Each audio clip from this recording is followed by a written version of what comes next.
స్టూడియోలో జాయిన్ అయ్యారు లక్ష్మణ్ గౌడ్ గారు, తెలంగాణ రాష్ట్ర జనసేన పార్టీ నాయకులు. గుడ్ మార్నింగ్ అండి లక్ష్మణ్ గౌడ్ గారు. గుడ్ మార్నింగ్ అండి బ్రహ్మనాయుడు గారు, మీకు ప్యానల్లో ఉన్న పెద్దలందరికీ గుడ్ మార్నింగ్. అదే రాజు ఛానల్ వ్యూస్ అందరికి కూడా. తెలంగాణ రాష్ట్రంలో షెల్టర్ ఆంధ్రప్రదేశ్ ప్రభుత్వాన్ని టార్గెట్, ఇది ఒక దశాబ్ద కాలం పైనుంచి కూడా జరుగుతుంది. అవును, ఎందుకంటే తెలుగు వాళ్ళుగా అన్నదమ్ములుగా విడిపోయిన తర్వాత రెండు రాష్ట్రాలు సపరేట్ అయినాయి. సో ఆంధ్ర తెలంగాణ ఎక్కడ రాజకీయ నాయకులు అక్కడ పరిపాలన, సరే పరిపాలన పరంగా ఆంధ్రాలో ఉన్న వీకెండ్స్కి మంత్ ఎండ్స్కి ఖచ్చితంగా హైదరాబాద్ రావాల్సిందే.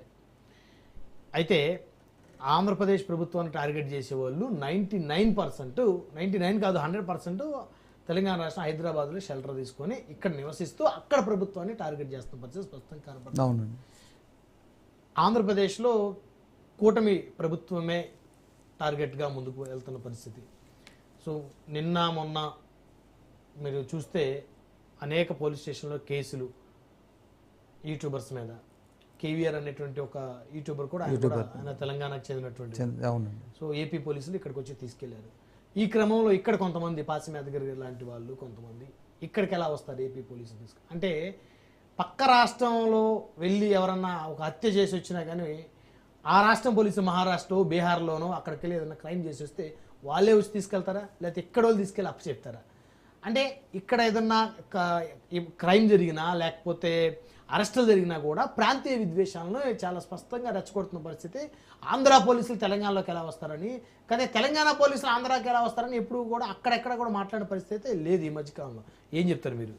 అంటే ఒకటే అండి బ్రహ్మనాయుడు గారు, ఇక్కడ ముందుగా చెప్పుకోవాల్సింది ఏంటంటే మీరు అడిగిన దానికి ఒకటి బలంగా ఆంధ్రప్రదేశ్లో దొంగతనం చేసి తెలంగాణలో వచ్చి దాక్కుంటే పోలీసులు ఊరుకోవాలా? వ్యవస్థ లా అండ్ ఆర్డర్ ఏదైతే జ్యుడిషియరీ ఇప్పుడు పోలీసు వాళ్ళు తీసుకొచ్చేసి తప్పు చేసిన వ్యక్తిని తీసుకెళ్లేసి కోర్టుకు అప్పచెప్తారు. కోర్టుకు అప్పచెప్పిన తర్వాత ఆ వ్యక్తి తెలంగాణలో అని చెప్పేసి కోర్టు శిక్ష వేయకుండా ఉంటుందా? ఖచ్చితంగా ఇస్తుంది. తప్పును వదిలేయమంటారా? అదేవిధంగా ప్రతి ఒక్కరికి మధ్యకాలంలో ఒక అలవాటు ఏమైపోయిందని అంటే, మీరు హైదరాబాద్లో ఉండండి, ఇందాక పెద్దలు మాట్లాడిన అందరూ కూడా మాట్లాడారు ప్యానల్, అన్ని వింటూనే ఉన్నా. హైదరాబాద్లో మీరు వెళ్ళేసి ఒక యూట్యూబ్ ఛానల్ పెట్టుకొని ఆంధ్రప్రదేశ్ ప్రభుత్వం మీద రకరకాలుగా మీరు ఏమైనా విషయం కమ్మవచ్చు, విషయం చిమ్మొచ్చు, లేకపోతే ఇంకేదైనా మాట్లాడవచ్చు. భావ ప్రకటన స్వేచ్ఛ అన్నది ఎప్పుడు కూడా 10 మందికి ఉపయోగపడే విధంగా ఉండాలండి. అంతే తప్ప ఒక కుటుంబరీత్యా వ్యక్తులని టార్గెట్ చేయడం, ఒక ప్రభుత్వాన్ని టార్గెట్ చేయడం, అదేవిధంగా అక్కడ ఉన్నటువంటి గవర్నమెంట్ని టార్గెట్ చేయడం అన్నది కరెక్ట్ పద్ధతి కాదు. నువ్వు ప్రశ్నించు, వ్యక్తిగా ప్రశ్నించే హక్కు నీకుంది. ఒక జర్నలిస్ట్గా ప్రజలకి ప్రభుత్వానికి మధ్య ఒక వారధి లాంటి ఫోర్త్ ఎస్టేట్ ఒక కీలకమైనటువంటి దశ జర్నలిజం అన్నది. దానికి చాలా గౌరవంగా ఉండాలి తప్ప మితిమీరే విధంగా ఉండదు ఎప్పుడు కూడా. ఇందాక చెప్పారు కేఎస్ ప్రసాద్ గారు, ఒక ఏదైతే దళితులు ఆ రోజు క్రిస్టియన్ సభ ఉందో ఇలాంటి వ్యక్తులు ఈ రకంగా మాట్లాడుతున్నానంటే ఖచ్చితంగా సభకు నేను వెళ్ళేవాని కాదు, ఎట్టి పరిస్థితులు అని చెప్పి చాలా కళాఖండిగా చెప్పడం జరిగింది. అంటే దళితుడు అనే ఒక ముసుగు వేసుకొని ఏం తిట్టినా పర్వాలేదా, ఏం మాట్లాడినా పర్వాలేదా? ప్రభుత్వం మీదనే కావచ్చు. ఈరోజు చంద్రబాబు నాయుడు గారు, కేసీఆర్ గారు, రేవంత్ రెడ్డి గారు, తర్వాత నరేంద్ర మోడీ గారు ఎందుకు అంటున్నాం? ప్రజల్లో ప్రభుత్వం ఉంది కాబట్టి వాళ్ళు గవర్నమెంట్ నడుపుతున్నాడు. ఏకవచనం అనేది ఒరే పవన్ కళ్యాణ్, ఒరే చంద్రబాబు ఏం చేస్తావు అని అంటే ఏమన్నట్లేదు. ఎంతవరకు తీసుకొచ్చింది? ఇదేనా భావ ప్రకటన స్వేచ్ఛ అంటే? ఆర్టికల్ 19(1) ప్రకారం ఉంది, కానీ దాని 2 కూడా ఉంది కింద. నువ్వు మాట్లాడినటువంటి పదాలు ఏదైతే ఉందో అది తప్పుగా మాట్లాడితే దేశద్రోహం కింద కూడా తీసుకోవచ్చు. దానికి దాదాపుగా ఒక 3 సంవత్సరాలు కానీ అంతకు మించి 5 సంవత్సరాలు జైలు శిక్ష కూడా వేయచ్చు.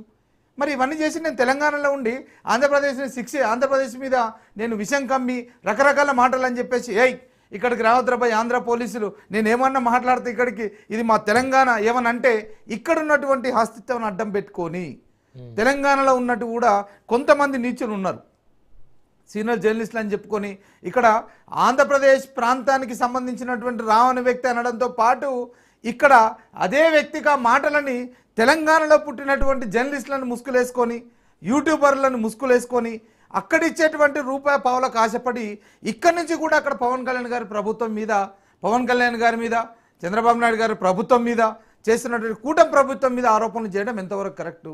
అట్ ది సేమ్ టైం ఇందాక పెద్దలు శ్రీకాంత్ గారు అన్నారు ఒక మాట, గవర్నర్ గారిని కలవడానికి ఇంత హడావిడి ఎందుకు, చేస్తూనే ఉన్నారు, ఇంకెవరైనా పంపించవచ్చు, ఇంకేదో చేయొచ్చు అని చెప్పేసి నేను ఈ సందర్భంగా ఒకటి వినిపిస్తున్నా ఇదే లైవ్లో కూడా. వెళ్ళడానికి గల ప్రత్యేక కారణం రాముడి గురించి నువ్వు చెప్పాలి, చేపించాల ఈ రోజు అగ్ని ప్రవేశం చేపించాల నా కొడక. నువ్వు చేతని వదిలేసిన రాముడిని ఆదర్శంగా తీసుకొని ఈ రోజు ఎంతమంది భర్తలు వాళ్ళ భార్యను అగ్ని ప్రవేశం చేపిస్తారని చెప్పని రోడ్డు మీద అడగరా నా కొడక. లేదంటే మహాభారతం తీసుకొచ్చి ద్రౌపదిని చీరలాగేవారు మనం మన ఇతిహాసాలు చెప్పి అని చెప్పి చెప్పరా నా కొడక. నువ్వు ఏం చేస్తున్నారు మరి క్రిస్టియన్స్? ఇదే అండి మాట్లాడినటువంటి మాటలు. సనాతన ధర్మం గురించి ఈరోజు భారతదేశ ప్రజలందరూ కూడా రాముడిని దైవంగా కొలుస్తారు. అలాంటి రాముని నా కొడక తీసుకొచ్చి చూపిరరై సీత ఆ రోజు శీలం ప్రకటన చేసిందని చెప్పేసి తీసుకురారని చెప్పేసి ఇలాంటి ఈ యొక్క పదజాలంతో తిట్టినటువంటి వ్యక్తి ఈ రావణ్ అనే వ్యక్తి. మరి ఇలాంటి వ్యక్తి ఈ రాముడు ఏదైతే మన దైవంగా భావించినటువంటి శ్రీరామమూర్తులు ఆంధ్రప్రదేశ్కి ఒక్కరికే దేవుడు కాదండి, ప్రపంచం మొత్తానికి ప్రపంచంలో ఉన్న ప్రతి ఒక్క హిందూ బిడ్డకి. పవన్ కళ్యాణ్ గారి యొక్క ఆలోచన విధానం, ఇలాంటి వ్యక్తులు ఈ యొక్క పదజాలం, ఇది యొక్క ఏదైతే భావ స్వేచ్ఛ ప్రకటన తోటి ఈ యొక్క హిందూ ముస్లిము మతాల మధ్యన ఈ యొక్క భేదాలు ఉండొద్దు, ఇలాంటి వ్యక్తులని ఖచ్చితంగా శిక్షించాలంటే ఖచ్చితంగా గవర్నర్ గారు అదేవిధంగా వీటి పట్ల ఏదైతే చట్టాలు ఉంటాయో అవి ఖచ్చితంగా భారతదేశం దగ్గర నుంచి నేషనల్ వైజ్గా రావాలి. అప్పుడు వస్తేనే ఇలాంటి వ్యక్తులన్నీ కూడా క్లోజ్ ఇలాంటి ఏదైతే నోర్లు ఉన్నాయో ఇవన్నీ కూడా మూతపడతాయి. వీటికి పులి స్టాప్ పెట్టడం కోసం ఖచ్చితంగా పవన్ కళ్యాణ్ గారు అక్కడ వెళ్ళారని చెప్పి నేను